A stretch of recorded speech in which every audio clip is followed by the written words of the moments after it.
Hari ini Kabinet Merah Putih menurut rencana akan menggelar sidang Kabinet Paripurna Perdana pasca dilantik 21 Oktober kemarin. Lalu apa saja yang akan dibahas oleh pemerintahan baru? Lebih lengkap kita sapa jurnalis Kompas TV Dipo Nur Bahagia. Dipo, untuk sidang Kabinet Perdana ini akan digelar pada sore dan apa saja materi dan juga siapa saja yang akan hadir? Tentunya semua menteri dan wakil menteri dan kepala badan yang telah dilantik.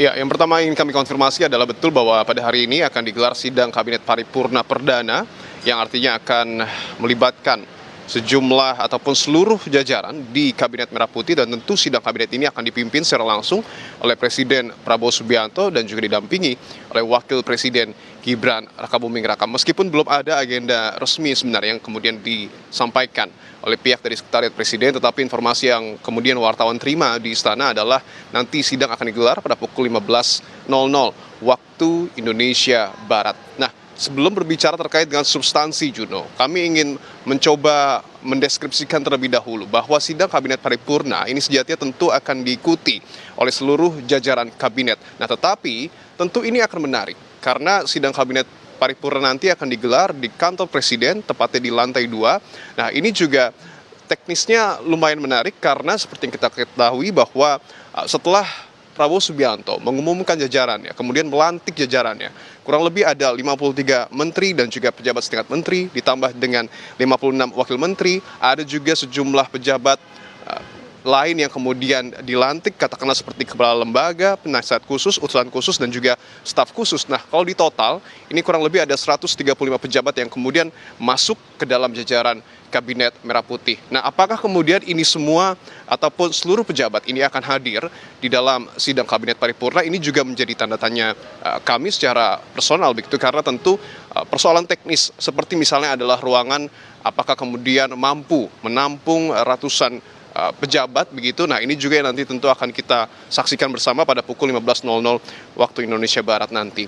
Nah, terkait dengan substansi, tadi juga teman-teman wartawan mencoba kemudian menggali apa sebenarnya tema yang kemudian akan dibahas oleh Presiden Prabowo Subianto, tetapi memang nampaknya kita harus menantikan terlebih dahulu karena tema tersebut baru dapat diketahui setelah Prabowo nantinya tentu membuka sidang Kabinet Paripurna Perdana. Tetapi tentu kita tidak bisa melepaskan sidang Kabinet Paripurna ini dengan asta cita Prabowo Gibran yang kemudian juga sebelumnya sudah disampaikan bahkan pada saat masa kampanye Pilpres 2024.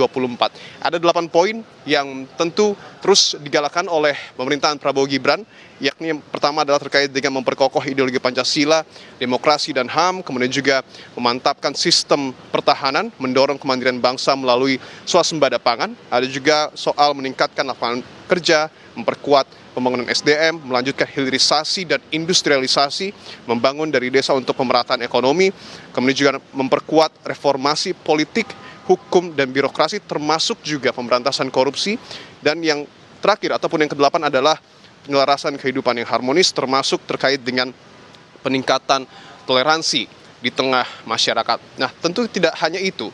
Kita juga bisa mengkerucutkan kembali lebih spesifik ini kalau kita melihat dan juga menyimak apa yang kemudian sebelumnya sudah disampaikan oleh Presiden Prabowo Subianto pada saat dirinya baru saja mengucap sumpah jabatan sebagai presiden di gedung parlemen beberapa waktu yang lalu.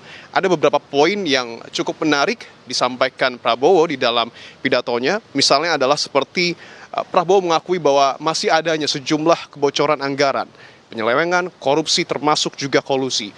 Prabowo juga terus concern untuk kemudian bagaimana pemerintah ini nanti ke depan memberantas kemiskinan dan juga meningkatkan gizi dari anak-anak yang menurut Prabowo ini masih kurang.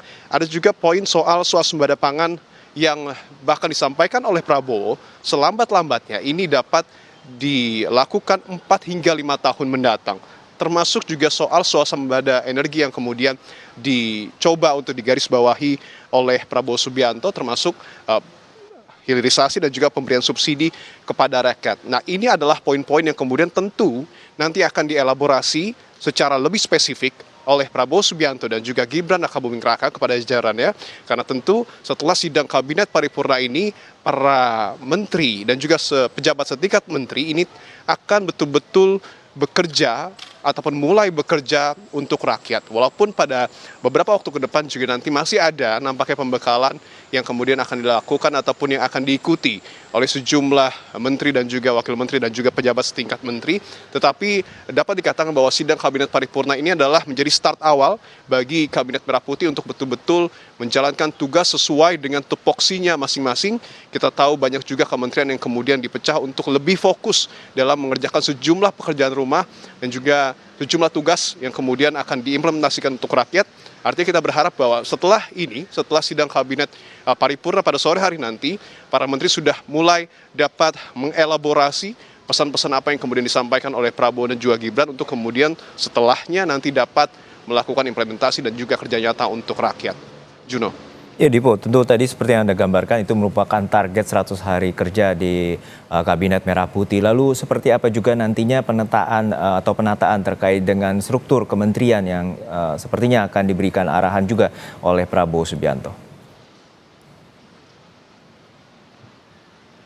Itu juga yang nampaknya masih harus kita tunggu, karena seperti yang tadi kami sebutkan juga bahwa kita bahas soal teknis saja, apakah kemudian nanti seluruh jajaran kementerian baik itu di tingkat menteri ataupun wakil menteri ini juga akan hadir dalam sidang Kabinet Paripurna. Ini patut kita tunggu bersama. Apakah kemudian nanti tema-tema yang kemudian tadi sudah kami sebutkan yang menjadi mungkin saja fokus dari 100 hari kerja Prabowo Subianto dan juga Gibran Rakabuming Raka ini akan secara detail diberikan kepada para menteri. Ini tentu harus kita nantikan bersama, karena kalau kita berkaca kepada sesuatu hal yang lebih spesifik lagi bahkan, tentu kita tahu bahwa ada penambahan jumlah menteri, artinya tidak hanya terkait dengan komposisi, tetapi juga kantor-kantor dari tiap-tiap kementerian ini juga harus dapat dipastikan siap terlebih dahulu, karena artinya tentu akan ada perubahan lokasi ataupun nomenklatur dari tiap-tiap kementerian yang tentu ini juga tidak bisa diabaikan, harus disiapkan betul-betul agar para menteri juga setelah mendapatkan pembekalan dari Prabowo dan juga Gibran, mendapatkan arahan,